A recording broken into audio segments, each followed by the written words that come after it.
Hey guys, another reading from the Jesus Storybook Bible today. Today we're going to read about Abraham and a promise that God made to him, a promise to rescue his people.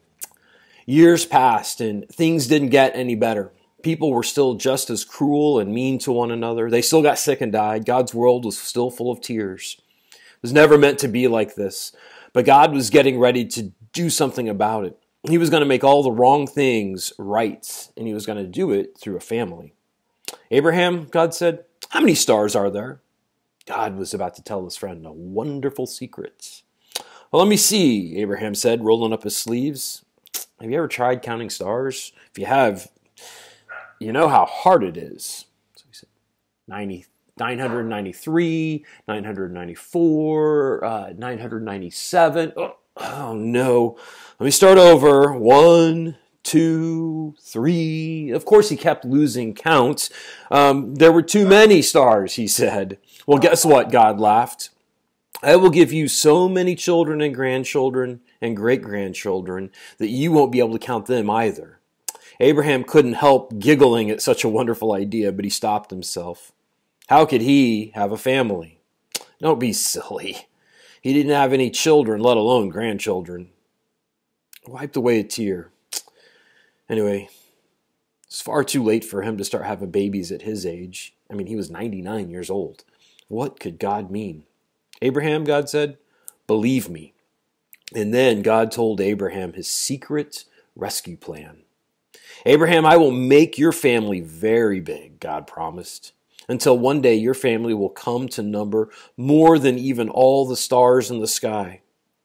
Abraham looked up at the dark night sky, thick with stars. You will be my special family, my people, and through you, everyone on the earth will be blessed. It was an incredible promise. God was going to rescue the world through Abraham's family. One of his great-grandchildren would be the child, the promised one, the rescuer. It's too wonderful, Abraham said. How can this be true?